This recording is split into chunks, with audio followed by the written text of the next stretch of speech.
So good morning dear students. Now today we have to start the next lecture of the structure of atom, that is the quantum atomic model. Last lecture में बेटा हमने आप लोगों को बताया था quantum numbers के बारे में। क्वांटम नंबर्स में वही आपका सेल, सबसेल और ऑर्बिटल्स के बारे में डिस्कस किया था और कैसे आपने इलेक्ट्रॉनिक कन्फिग्रेशन किया था। आपने किसी भी पर्टिकुलर इलेक्ट्रॉनिक नंबर का, ठीक है, एटॉमिक नंबर का, उसको मैंने सिखाया था आपको। आज उसी को थोड़ा सा थ्योरेटिकल एस्पेक्ट्स के अकॉर्डिंग हम लोग पढ़ लेते हैं, ठीक है ना। तो आइए कुछ कॉन्सेप्ट है पहले देख लीजिए क्वांटम एटॉमिक मॉडल के लिए। द एनर्जी ऑफ इलेक्ट्रॉन, ठीक है। बोर के एटॉमिक मॉडल में ड्रॉबैक था। ड्रॉबैक बहुत सारे थे, मैंने ड्रॉबैक के बारे में आप लोगों को बताया भी क्या क्या ड्रॉबैक थे। मल्टी इलेक्ट्रॉन स्पीसीज के बारे में वो नहीं बता पाए थे, ठीक है ना। उन्होंने आपका एक्सटर्नल मैग्नेटिकल फील्ड और इलेक्ट्रिकल फील्ड के प्रेजेंस में अगर किसी भी स्पेक्ट्रल लाइंस को अगर रख दिया जाए तब क्या होगा, नहीं बता पाए थे, ठीक है ना। जिसको बाद में स्टार्क ने और जीमन ने आपका दूर किया था। उन्होंने उसका पोजीशन और वेलोसिटी के बारे में नहीं बताए थे, जिसके बारे में हाइजेनबर्ग ने बाद में आकर उसको क्लियर किया। तो इन सारे कॉन्सेप्ट्स को मिलाकर आपका लास्ट में जो आया वो क्या था, आपका क्वांटम एटॉमिक मॉडल। तो आप देख लेते हैं। The energy of electron in atom is quantized, यानी किसी भी एटम में इलेक्ट्रॉन की जो एनर्जी होती है वो क्वांटाइज्ड होती है। क्वांटाइज्ड का मतलब फिक्स बेटा, ठीक है। In each orbit the electron has a definite energy. The orbitals can not have more than 1-2 electrons. मैंने लास्ट लेक्चर में भी तुमको बताया था कि एक ऑर्बिटल में मैक्सिमम कितने इलेक्ट्रॉन होते हैं बेटा, 2 इलेक्ट्रॉन होते हैं, ठीक है। फिर in a multi electron atom the electron are filled in various orbitals in order of increasing energy, ठीक है ना। तो अगर बोर ने तो आपका केवल हाइड्रोजन एटम के बारे में लिया था, यानी मल्टी इलेक्ट्रॉन स्पीसीज के बारे में नहीं बता पाए थे। तो क्वांटम एटॉमिक मॉडल आया और उन्होंने कहा कि आपका जो मल्टी इलेक्ट्रॉन स्पीसीज है वहां पास भी जो इलेक्ट्रॉन्स की जो फीलिंग होती है वो कैसे होती है, इंक्रीजिंग एनर्जी के अकॉर्डिंग होती है। किससे बेटा, इंक्रीजिंग एनर्जी के अकॉर्डिंग होती है। Atomic orbitals are precisely distinguished by what are known as quantum number. तो एटॉमिक ऑर्बिटल को जो हम लोग डिस्टिंग्विश करेंगे, मतलब जो हम लोग बताएंगे एटॉमिक ऑर्बिटल्स के बारे में, वो उसी को हम लोग क्या कहते हैं, क्वांटम नंबर्स कहते हैं, ठीक है। Each orbital is designated by 3 quantum number, ठीक है ना। हर एक ऑर्बिटल किससे जुड़ा हुआ है, 3 क्वांटम नंबर से जुड़ा हुआ है, जिसको हम लोग n, l और m के नाम से जानते हैं। n is called principal quantum number, l is called what, azimuthal quantum number, और m is called what, magnetic quantum number, ठीक है ना। तो आइए बेटा हम लोग इसके बारे में, सबके बारे में अलग अलग देखते हैं। तो यहाँ पास आपका जो पहला जो टॉपिक है वो है आपका क्या चीज़, प्रिंसिपल क्वांटम नंबर। क्या चीज़ बेटा, प्रिंसिपल क्वांटम नंबर। तो आओ देखते हैं हमारा प्रिंसिपल क्वांटम नंबर क्या होता है। तो एक चीज़ और ध्यान रखना, ये जो आपका जो ऑर्बिटल्स है, यानी जो n, l और m है, ये किसको साइज, शेप और ओरिएंटेशन को बताता है। इलेक्ट्रॉन के ऑर्बिटल्स में किसके बारे में डिस्कस करता है बेटा, size, shape and orientation of electron in particular orbital. Orientation of electron in particular orbital. कोई पूछेगा कि क्या क्वांटम नंबर्स क्या बताते हैं, क्वांटम नंबर बताते हैं साइज, शेप और orientation of electrons in a particular orbital में, ठीक है ना। तो आइए हम लोग देखते हैं और बढ़ते हैं। हमारा जो पहला टॉपिक है इसमें प्रिंसिपल क्वांटम नंबर, हालांकि मैं बता चुका हूं तुमको, लेकिन आइए हम लोग डिस्कस करते हैं, ठीक है, आपका थ्योरेटिकल कॉन्सेप्ट में। सो देखो बच्चों, यहाँ पास अगर हम लोग प्रिंसिपल क्वांटम नंबर के बारे में डिस्कस करें तो principal quantum number is nothing but principal quantum number n is a positive integer with value of n equals to 1, 2, 3। जो हम लोग सेल्स की बात करते थे, ये न्यूक्लियस और न्यूक्लियस के चारों ओर ये जो सेल्स हैं, ठीक है, जिसके हम लोग डेजिग्नेट करते थे 1 से 2 से 3 से, ठीक है, that is the value of n and this is called what, quantum numbers. इसी को हम लोग क्या कहते हैं, क्वांटम नंबर्स में हमारा कौन सा क्वांटम नंबर है बेटा, प्रिंसिपल क्वांटम नंबर कहलाता है, ठीक है। The principal quantum number determines the size and to large extent of energy of orbitals. जो प्रिंसिपल क्वांटम नंबर होता है वो क्या करता है, आपका साइज और लार्ज एक्सटेंट ऑफ एनर्जी के बारे में हमारा बताता है, ठीक है। For hydrogen and hydrogen like species, hydrogen का एटॉमिक नंबर 1 और हाइड्रोजन लाइक स्पीसीज का एटॉमिक नंबर कितना, इसका भी आपका क्या चीज, एक ही होगा। Li2+ लिखने का मतलब कि यहाँ से 2 इलेक्ट्रॉन निकाल दिया है। लिथियम के पास 3 इलेक्ट्रॉन होता है और 2 इलेक्ट्रॉन जब निकाल दोगे तो उसके पास कितना इलेक्ट्रॉन बचेगा, 1 electron. Energy and size of orbital depends only on the value of n। तो हाइड्रोजन और हाइड्रोजन लाइक स्पीसीज जितने भी होंगे, ठीक है, यानी जिसके पास 1 इलेक्ट्रॉन्स होंगे, वो केवल किस पर डिपेंड करता है, आपका केवल n पर डिपेंड करता है, यानी प्रिंसिपल क्वांटम नंबर पर। उसके लिए आपका एजीमुथल क्वांटम नंबर और मैग्नेटिक क्वांटम नंबर की जरूरत नहीं पड़ती है। The principal quantum number also identifies the shell. क्या चीज बेटा, ये सेल को आइडेंटिफाई करता है, ठीक है ना। जबकि हमने बताया था सेल के अंदर सबसेल होता है, सबसेल के अंदर ऑर्बिटल्स होता है। लास्ट लेक्चर में हम लोगों ने बताया था इसको। n की वैल्यू याद है हमने कहा था 1 2 3 4 where 2n square represents maximum number of electron, 2n square represents maximum number of electron, ठीक है ना। तो ये था आपका किसके बारे में, प्रिंसिपल क्वांटम नंबर के बारे में, यानी प्रिंसिपल क्वांटम नंबर ही आपका क्या होता है, आपका n होता है, यानी जो सेल की वैल्यू है बेटा that is what depends on the principal quantum number, ठीक है ना। क्या किस पर डिपेंड करता है, आपका प्रिंसिपल क्वांटम नंबर पर डिपेंड करता है। तो नेक्स्ट है जो आपका पार्ट वो है आपका क्या चीज, एजीम्यूथल क्वांटम नंबर। क्या चीज बेटा, एजीम्यूथल क्वांटम नंबर, ठीक है ना, जिसको हम लोग एल से रिप्रेजेंट करते हैं, ठीक है, एन एल और एम लिखा था अभी, ठीक है ना। इसको हम लोग ऑर्बिटल एंगुलर मोमेंटम भी कहते हैं। क्या कहते हैं बेटा, ऑर्बिटल एंगुलर मोमेंटम और सब्साइडरी क्वांटम नंबर्स भी कहा जाता है। ये 3 डायमेंशनल शेप के बारे में बताता है ऑर्बिटल के, किसके बारे में, 3 डायमेंशनल शेप के बारे में। तो आइए हम लोग देखते हैं किसके बारे में बेटा, एजीम्यूथल क्वांटम नंबर के बारे में। देखो एजीम्यूथल क्वांटम नंबर के बारे में हमें डिस्कस करना है। तो azimuthal quantum number is nothing but it is represented by L. पहली बात तो इसको स्मॉल एल से रिप्रेजेंट करा जाता है। Is also known as orbital angular momentum और सब्साइडरी क्वांटम नंबर। इसको हम लोग ऑर्बिटल एंगुलर मोमेंटम और सब्साइडरी क्वांटम नंबर भी हम लोग कहते हैं, ठीक है। It defines 3D shapes of the orbital. Azimuthal quantum number किसको रिप्रेजेंट करता है, आपका किसको रिप्रेजेंट करता है, 3 डायमेंशनल शेप ऑफ ऑर्बिटल को रिप्रेजेंट करता है। याद है मैंने तुमको बताया था कि सेल के अंदर बेटा लास्ट लेक्चर में सेल के अंदर क्या होता है, सबसेल, और सबसेल के अंदर क्या होता है बेटा, ऑर्बिटल्स, ठीक है ना, यही तो बताया था। तो आप एक चीज ध्यान रखो, सेल को किसने रिप्रेजेंट कर दिया, प्रिंसिपल क्वांटम नंबर में, और सबसेल को कौन रिप्रेजेंट कर रहा है, आपका एजीम्यूथल क्वांटम नंबर रिप्रेजेंट कर रहा है। ऑर्बिटल्स को कौन रिप्रेजेंट करेगा, आपका मैग्नेटिक क्वांटम नंबर रिप्रेजेंट करेगा। अब अगर मान लो तुम्हें नंबर ऑफ सेल्स, देखो सेल अगर मान लो n है तो सबसेल भी n होंगे, और जो ऑर्बिटल्स होते हैं वो आपके n स्क्वायर हो जाते हैं, ध्यान रखना। यानी अगर सेल 1 है तो सबसेल भी 1 होगा, जबकि आपका ऑर्बिटल्स क्या हो जाएगा, आपका n का स्क्वायर हो जाएगा, ठीक है। तो ये देखो, तो azimuthal quantum number it defines the 3D shape of the orbital for a given value of n l have 0 to n - 1। अगर कोई n की वैल्यू, देखो हमें अगर एजीम्यूथल क्वांटम नंबर की वैल्यू निकालना है तो शुरुआत किससे होती है बेटा, सेल से होती है। तो जब तक अगर हमें सेल की वैल्यू नहीं पता लगेगी, हम सबसेल के बारे में कैसे बता लेंगे, है ना। तो जाहिर सी बात है, अगर तुम्हें n की वैल्यू दी हुई है तो l की वैल्यू कहां से कहां तक होगी, 0 से n - 1 तक। फॉर एग्जांपल ये देखो, अगर मैं यहाँ पास इधर साइड में तुमको देखो इधर देख लो, ठीक है। फॉर एग्जांपल अगर मान लो n की वैल्यू 4 दिया हुआ है तो l की वैल्यू कितना होगा, 0 to 4 माइनस 0 to n - 1, है ना, ये तो 0 to n - 1 l की वैल्यू निकालोगे तो 0 to n - 1 हो जाएगा। n की वैल्यू 4 है तो दैट इज 0 to 4 - 1। तो ये कहां से हो जाएगा, कहां से कहां तक, 0 से 3 तक। इसका मतलब 0 1 2 और 3। तो l की वैल्यू कितनी आ गई आपकी, 0 आ गई, 1 आ गई, 2 आ गई और 3 आ गई। तो अगर हमें l की वैल्यू निकालना है, एजीम्यूथल क्वांटम नंबर की वैल्यू निकालना है, तो हमें n की वैल्यू दिया होना चाहिए, और n की वैल्यू अगर दिया है तो l की वैल्यू कितनी होगी, 0 से n - 1 होगी, ठीक है। अब देखो, ईच सेल कंसिस्ट ऑफ 1 और मोर सबसेल्स और सबलेवल्स। हर एक सेल के पास एक से ज्यादा क्या होते हैं, सबसेल्स होते हैं, ठीक है।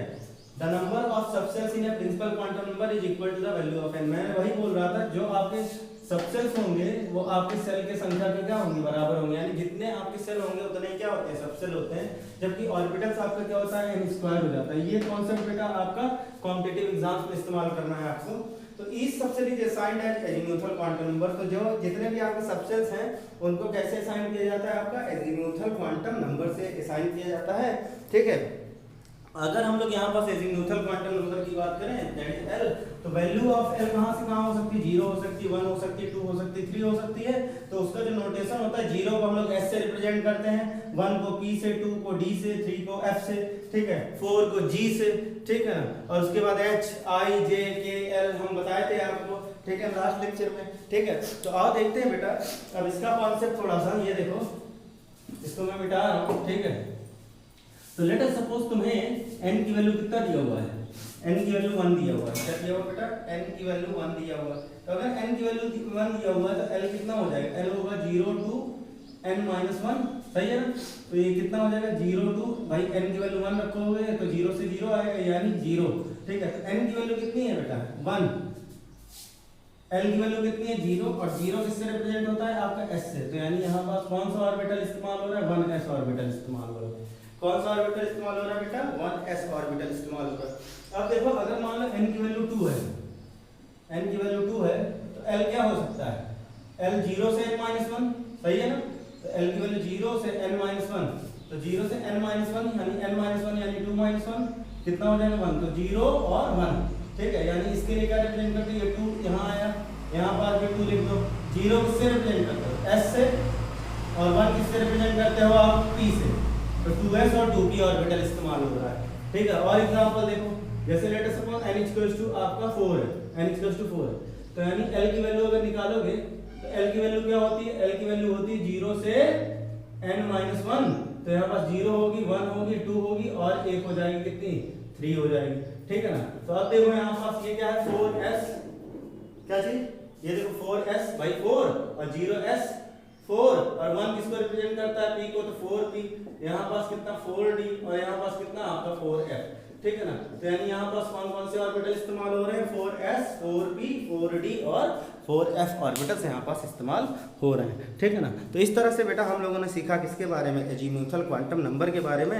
अगर डायरेक्टली कोई क्वेश्चन करना हो तो बहुत आसान है, n और n स्क्वायर, यानी सेल अगर n है तो सब सेल कितने होंगे वहाँ पास n, सब सेल भी आपके n ही होंगे, और आपके ऑर्बिटल्स कितने हो जाएंगे आपके n स्क्वायर हो जाएंगे, कितने हो जाएंगे बेटा n स्क्वायर, ठीक है ना। तो आइए हम लोगों ने देखा एजीम्यूथल क्वांटम नंबर, अब आइए देखते हैं बेटा किसके बारे में, मैग्नेटिक क्वांटम नंबर के बारे में। किसके बारे में, मैग्नेटिक क्वांटम नंबर के बारे में, और फिर उसके बाद हम लोग देखते हैं कुछ न्यूमेरिकल्स, ठीक है। तो देखते हैं हम लोग magnetic quantum number.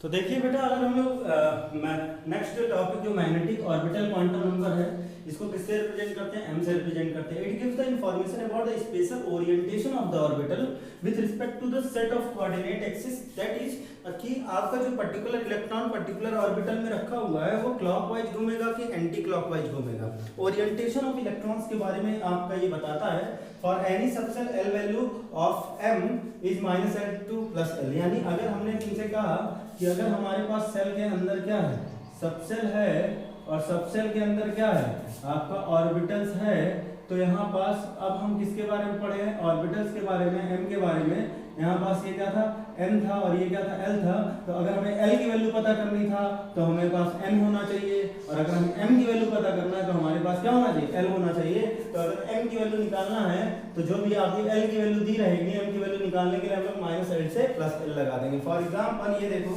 For example अगर ये देखो, अगर लेट सपोज l की वैल्यू 1 है, क्या है बेटा l की वैल्यू मान लो 0 है, l की वैल्यू 0 है, तो देयरफॉर अगर हम लोग m की वैल्यू निकालेंगे, m की वैल्यू का क्या -l2 क्या है बेटा +l है, तो यानी यहाँ पास m की वैल्यू भी क्या हो जाएगी 0 हो जाएगी, ठीक है। अब देखो यहाँ पास अगर हम लोग यहाँ पास l की वैल्यू लेट सपोज 1 है तो m की वैल्यू कितनी हो जाएगी -l से +l, यानी -1 0 और 1 हो जाएगी, ठीक है। यानी अगर l की वैल्यू अगर 2 है तो m की वैल्यू कितनी हो जाएगी -2 -1 0 1 और 2, ठीक है, दैट इज -l से +l। l की वैल्यू अगर 3 है तो this is m equals to -3 -2 -1 0 1 2 and 3, ठीक है ना। तो ये रहा आपका, यानी ये देखो हमने इसको जो 2l + 1 का कॉन्सेप्ट बताया, ये तो टोटल नंबर गिनने के लिए है। m की वैल्यू ये देखो, यानी अगर हमारे पास m की वैल्यू कितनी है, ये देखो l की वैल्यू 0 है, तो अगर यहाँ पास फॉर्मूले में रखोगे तो l की वैल्यू 0 रख दोगे तो m कितना है 1, देखो यहाँ पास 1 ही आया, ठीक है, 1 ही आया है ना। अगर l की वैल्यू यहाँ 1 रख दोगे तो यहाँ पास ये कितना आ जाएगा, m की वैल्यू 3 है, देखो 1 2 और 3, ठीक है। l की वैल्यू अगर 2 रख दोगे तो l की वैल्यू कितनी, m की वैल्यू कितनी आएगी 5, 1 2 3 4 और 5, ठीक है ना। तो इस तरह से हम लोगों ने क्या कैलकुलेट किया बेटा, हम लोगों ने कैलकुलेट किया मैग्नेटिक क्वांटम नंबर, ठीक है। तो हम लोगों ने देखा प्रिंसिपल क्वांटम नंबर के बारे में, हम लोगों ने देखा किसके बारे में, आपका एजीम्यूथल क्वांटम नंबर के बारे में, और हम लोगों ने देखा आपका मैग्नेटिक क्वांटम नंबर के बारे में। प्रिंसिपल क्वांटम नंबर क्या बताता है, आपका साइज बताता है और लार्ज एक्सटेंट ऑफ एनर्जी बताता है, ठीक है ना। एजीम्यूथल क्वांटम नंबर क्या बताता है, एजीम्यूथल क्वांटम नंबर आपको शेप के बारे में बताता है, ठीक है ना, ऑर्बिटल एंगुलर मोमेंटम के बारे में बताता है। और मैग्नेटिक क्वांटम नंबर क्या बताता है, मैग्नेटिक क्वांटम नंबर आपको स्पिन के बारे में बताता है, क्या चीज़ बेटा, इलेक्ट्रॉन के स्पिन के बारे में बताता है। और थोड़ा सा हम लोग शेप के बारे में डिस्कस कर लेते हैं, ठीक है, शेप ऑफ द ऑर्बिटल्स। और शेप ऑफ द ऑर्बिटल के बाद एक क्वांटम नंबर और बच जाता है जिसको हम लोग इलेक्ट्रॉन स्पिन क्वांटम नंबर कहते हैं, ठीक है। इतना होने के बाद, ठीक है, यानी हमने पता लगा लिया सेल का, हमने पता लगा लिया आपका सबसेल का, और हमने पता लगा लिया किसका बेटा, ऑर्बिटल्स का। ठीक है ना। अब लास्ट में ये क्वेश्चन उठा कि अगर कोई एक पर्टिकुलर ऑर्बिटल में लेट सपोज अगर कोई इलेक्ट्रॉन जा रहा है तो उसकी आपकी स्पिन कैसी होगी। स्पिन मतलब आपका वो इलेक्ट्रॉन पर्टिकुलर ऑर्बिटल में अगर सर्कुलर पाथ में मूव कर रहा है तो आपका क्लॉकवाइज घूमेगा कि एंटी क्लॉकवाइज घूमेगा। ये समस्या फंस गई, जिसकी वजह से एक क्वांटम नंबर का और इंट्रोड्यूस हुआ, that is known as electron spin quantum number. तो बेटा आओ हम लोग देखते हैं, पहले हम लोग शेप ऑफ द ऑर्बिटल के बारे में, तो आओ देख लेते हैं शेप ऑफ ऑर्बिटल। ठीक है, किसके बारे में बेटा, शेप ऑफ ऑर्बिटल के बारे में। ठीक है, तो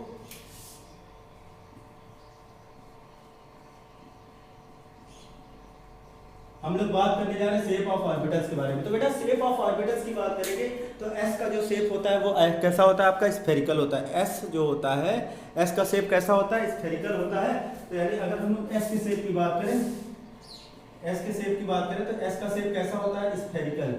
कैसा होता है बेटा, स्फेरिकल होता है। स्फेरिकल मतलब कुछ ऐसे, ये देखो, ठीक है, ये कैसा होता है बेटा, स्फेरिकल होता है। ठीक है ना। जबकि अगर तो जाहिर सी बात है यहाँ पास अगर एस का शेप स्फेरिकल होता है तो स्फेयर में कोई भी कोऑर्डिनेट एक्सिस नहीं होती। क्या होती है बेटा, कोई भी कोऑर्डिनेट एक्सिस नहीं होती है। यानी अगर हम लोग यहाँ पर स्फेयर एक गोला ले लें तो उसकी कोऑर्डिनेट एक्सिस किस में होती है, 3 डायमेंशनल शेप में होती है। जबकि अगर हम लोग पी के शेप की बात करेंगे तो पी का जो शेप होता है वो कैसा होता है आपका, डंबल होता है। कैसा बेटा, डंबल होता है। ठीक है, तो अब देखो पी के पास आपके कितने होते हैं, अच्छा एस के पास एक ऑर्बिटल होता है, तो ये देखो एक ऑर्बिटल।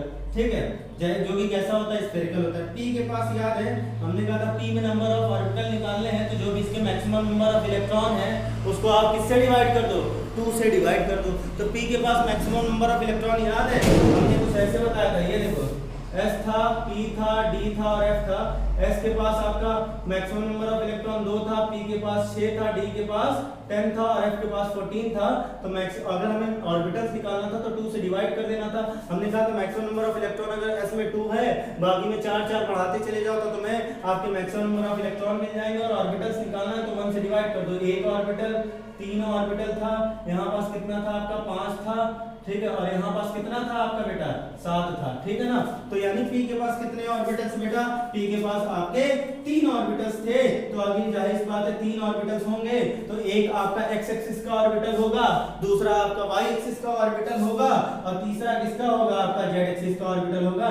यानी आपका ये रहा आपका x एक्सिस का और ये रहा आपका y एक्सिस का और ये रहा आपका z एक्सिस का। तो this is called px, py and pz। और इसका शेप देख लेते हैं। तो अगर हम शेप की बात करेंगे तो लेट अस सपोज ये रहा, ठीक है ना, ये रहा। तो यानी अगर ये x और y है तो ये रहा आपका x एक्सिस में, ठीक है। This is along the axis. क्या चीज बेटा, अलोंग द एक्सिस, मतलब अगर ये एक्सिस है तो इसी एक्सिस के ऊपर चढ़ के, ठीक है। तो अगर this is what, along axis, along axis. अगर यही हम लोग py की बात करें, किसकी बेटा, py की बात करें तो py कैसा होता है आपका, ये रहा, ये कुछ ऐसे होगा। ये अगर x है और ये y है तो y एक्सिस पर हमने डंबल बना दिया। और अगर हम लोग z की बात करें तो z वाला एक्सिस ले लो और ये रहा x, ये रहा y और ये रहा z। तो दिस इज व्हाट, pz। तो ये रहा आपका py और ये रहा आपका क्या चीज, px। ठीक है, तो इस तरह से आपका शेप हमने देखा किसका, आपका p आपका ऑर्बिटल्स का। तो s ऑर्बिटल का शेप कैसा होता है, स्फेरिकल, जबकि p ऑर्बिटल का शेप कैसा होता है आपका, स्फेरिकल, वो सॉरी डंबल। ठीक है ना। अब हम लोग किसके पास बढ़ेंगे बेटा, अब हम लोग बढ़ेंगे आपके d ऑर्बिटल्स के पास और देखेंगे कि d ऑर्बिटल्स में आपका क्या होता है, कैसे होता है। अच्छा, इसमें आपका जो रोटेशन होता है, रोटेशन जो होता है ऑर्बिटल्स का, ये फ्री होता है। रोटेशन क्या होता है बेटा, फ्री होता है। रोटेशन फ्री होने का मतलब लेट अस सपोज तुम्हारे पास ये रही पेन, ठीक है ना, तुम्हारे पास ये रही पेन और इस पेन में अगर हम लोग बात करें तो इसकी जो ये निब है, ये जो निब है, ये जो आपका इसका रिफिल है, ये आपका एक्सिस है और ये आपका ऑर्बिटल है अलोंग द एक्सिस है। तो अगर हम लोग इसी एक्सिस के चारों ओर अगर हम लोग इस ऑर्बिटल को यानी इस आपके शेप को अगर हम लोग घुमाएंगे तो ये आराम से रोटेट कर जा रहा है, ठीक है ना। तो अलोंग द एक्सिस ये आसानी से रोटेट कर रहा है, इसका मतलब यहाँ पास रोटेशन क्या होता है, फ्री होता है, ठीक है ना। अब देखते हैं बेटा इसके बारे में अभी डिस्कस करेंगे हम लोग रोटेशन के बारे में। अब हम लोग देख लेते हैं इसके बारे में डी के शेप के बारे में। डी का ऑर्बिटल आपका कैसा होता है, ठीक है। ये देखो इसका बेटा डी का, ठीक है। डी का अगर हम लोग ऑर्बिटल्स की बात करेंगे तो डी के पास आपके कितने ऑर्बिटल्स होते हैं, पहली बात तो 5 ऑर्बिटल होते हैं। कितने ऑर्बिटल होते हैं बेटा,